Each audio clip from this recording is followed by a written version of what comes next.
In this week's Torah portion, Parashat Bamidbar, we see Moshe receive the commandment by God to begin a census of all the Israelite males who are of fighting age, outside of the tribe of Levi, that are taken later on.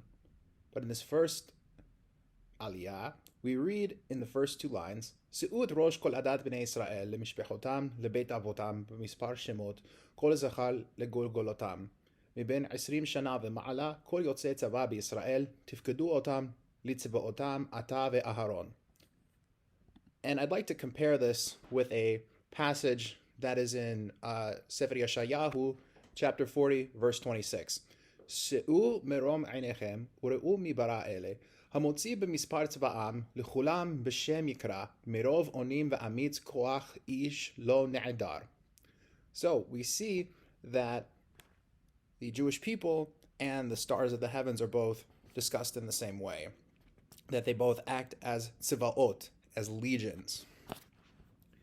And we need to remember that this actually ties in with an earlier theme that is in Sefer Breshit, chapter 2, verse 17, when God says to Avraham Avinu, Ki varech avarchecha v'harbe arbe et zar'acha kekochavei hashamayim v'chachol asher al sifat hayam v'yirash zar'acha et sha'ar oivav. So we see that the importance of this message is that God sees, quote unquote, the Jewish people as a parallel to the stars of the heavens, because as we'll see later on, that we act as collectives that attest to God's glory. So another important verse to look at is Devarim, chapter 1, verses 10 and 11, where Moshe says to the people, Adonai Elohechem hirba etchem v'hinchem hayom kekochavei hashamayim larov. Adonai avotechem yosef alechem kachem elef pa'amim v'yivarech etchem ka'asher diber lachem. So we see in this later pasuk that God is, again, connecting the children of Israel with the stars of the heavens. And it's very counterintuitive for those of us in a modern point of view to understand the significance of this. However, back in the time of Matan Torah, which will be commemorated this weekend during Shavuot, we will remember the importance of this message.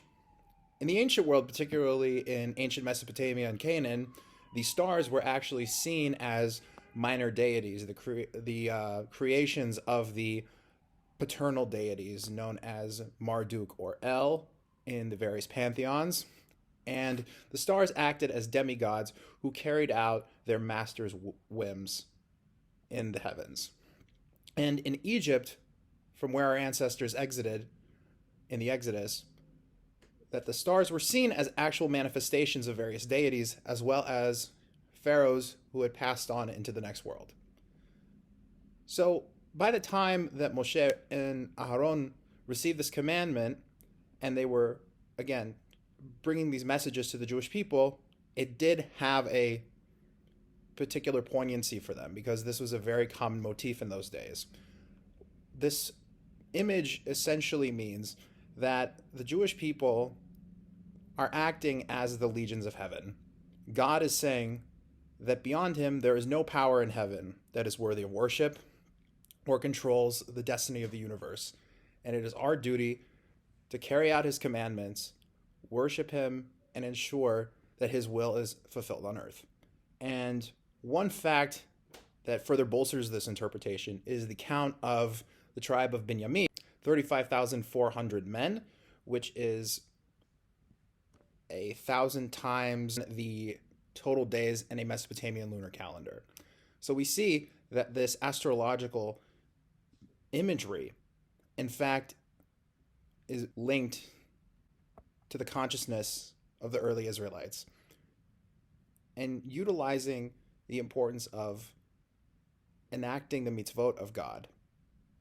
The Torah was written in a way that this false belief would be forever destroyed in the collective consciousness of the children of Israel and their descendants. Those of us today who realize that stars are simply a tool of he who created heaven and earth and not a manifestation of him. Shabbat Shalom and Chag Shavuot Sameach.